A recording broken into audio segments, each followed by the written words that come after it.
Brought to you by Probo.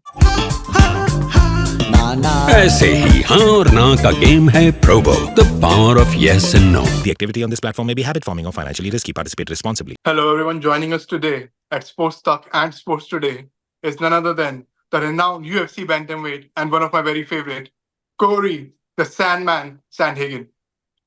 Welcome, Cory. How are you? I'm doing well. How are you? I'm good as well, Cory. Cory, you have a big fight coming up. You are main eventing against Umar Nurmagomedov. How are you feeling and how are your preparations? Yeah, I'm feeling really excited, man. I had a great camp. I had to put in a lot of overtime in order to get ready against someone so well rounded. So, man, it's been such a long journey to just even get to the fight, and I'm super excited to just show off my skills and just get a win against a really good opponent. Cory, Umar is Khabib's brother.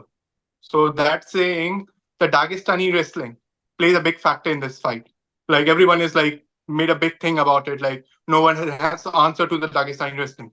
But you in your past few fights have shown against the Raw Fawn fight, even in the couple of fights you have seen that you have improved your wrestling game a lot. Do you think it will come handy against an opponent like Umar Nurmagomedov? Yeah, definitely. I mean, his game plan has to be to try to wrestle, that I think that has to be his game plan. So I'm ready for anything that happens in the fight, but also, I'm ready to go toe to toe with wrestling with Umar, and I'm excited to show off that skill that people don't know that I have. And yeah, I can't wait, man. I just am so excited to feel what those guys feel like, and crack the code to beat that style of wrestling. Cory, unlike Umar Nurmagomedov, you have fought 5 round of fights. You even fought against guys like Peter Yan.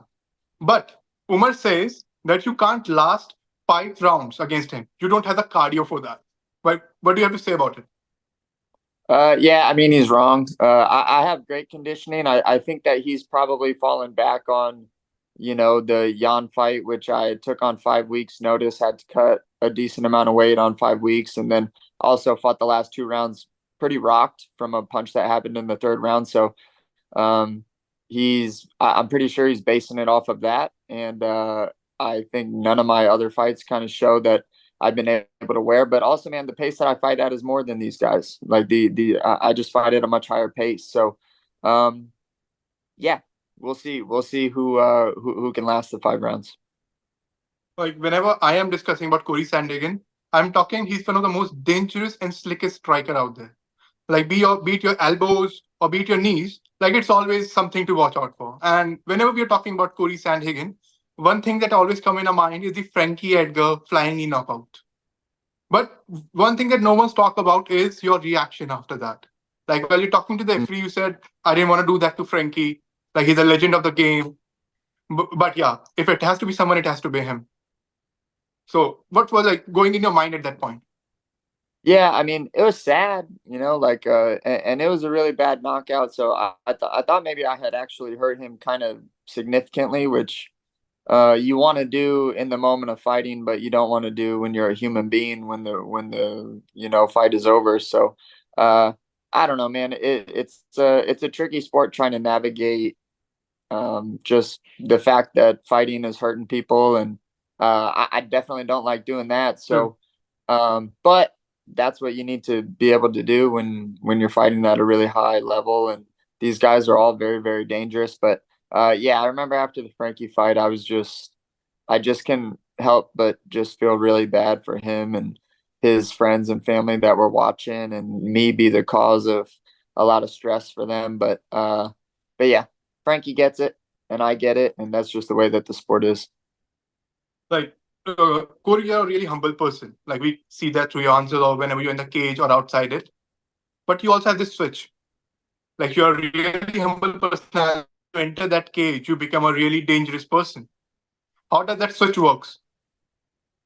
Well, I try to be a good example as best that I can, for like kids that are watching and just for the next generation below. I think that the sport can sometimes get a little bit it can get a little bit crazy, and the people can get a little bit crazy. So I try to bring a little bit of balance by just being myself. And I just kind of have a humble approach to life and just to fighting in general. And I think without it, I wouldn't be the fighter that I am. Like there's a utility to being a humble guy. You don't act like you know everything, and there's a lot to learn when you act like you don't know everything. So, yeah, I'm just being myself. I don't really feel like I have anything super figured out all the way ever, and I'm kind of a genuine guy by nature. So for me to try to play a character would be pretty difficult. So yeah, I just kind of have to be myself, man. And but I like that people are fans of it. Like I've acquired a lot of fans throughout my career, and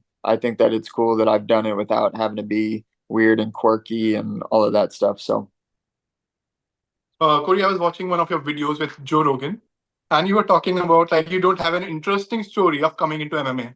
But trust me, I find it really interesting because I myself used to watch those street fight videos of Kimbo Slice knocking people's eye out and everything. So tell me about it. How did it inspire you? How did that inspire you to become a dangerous fighter like you are now?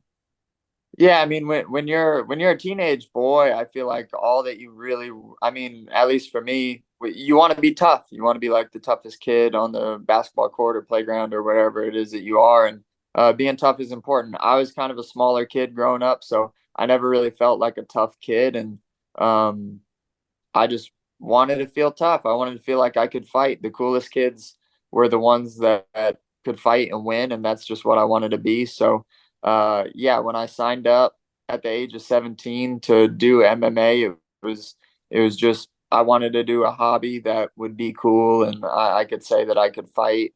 It really wasn't anything other than that. I didn't have any expectations to take it to the next level or anything until I was about maybe a year in, and I was quite the natural at it. So when I started competing and doing really well, that's kind of when I started to think that I could do something with it, and then I just turned a hobby into a competitive thing that turned into a career. Corey, you have an interesting nickname, or alias we have to go by Sandman. How did you get that name? Corey Sandman Uh, Sandhagen. yeah, that's what people used to call me. Just being that my name is Sandhagen, and Sandhagen is just such a horrible last name to have people remember. So I feel like the Sandman is a lot easier to remember. Um, but yeah, I just recall getting called the Sandman a lot when I was younger, just because, like I said, I have a horrible last name. It's hard to pronounce for people, and yeah, just Sandman. Sandman's much easier. I think I can understand having a weird last name. I have been dealing with that the same for a long time. But uh, having Sandman as your nickname, haven't people come to you and told you, why don't you use Enter the Sandman as your entry song? Oh yeah, I will. I will. For everyone that's watching and asking me about that all the time, I'm going to, but I'm going to save it for when I fight for the belt so that I can make it extra special for guys that That's are really it. asking. Yeah. So, Corey, I'll wrap this up fast. But yeah, the fight with you and Umar is being seen as the number one contender fight.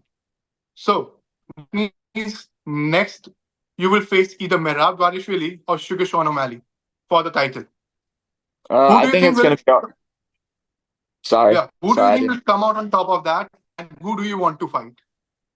I want to fight O'Malley. I think O'Malley's going to win, just being that he's a really tough guy to get close to, and Merab has a tough guy or he has a tough time getting close to people sometimes. So I think O'Malley's going to win. That's the fight that I want. I think that that's a fight that the fans are really, really begging for too. So, man, I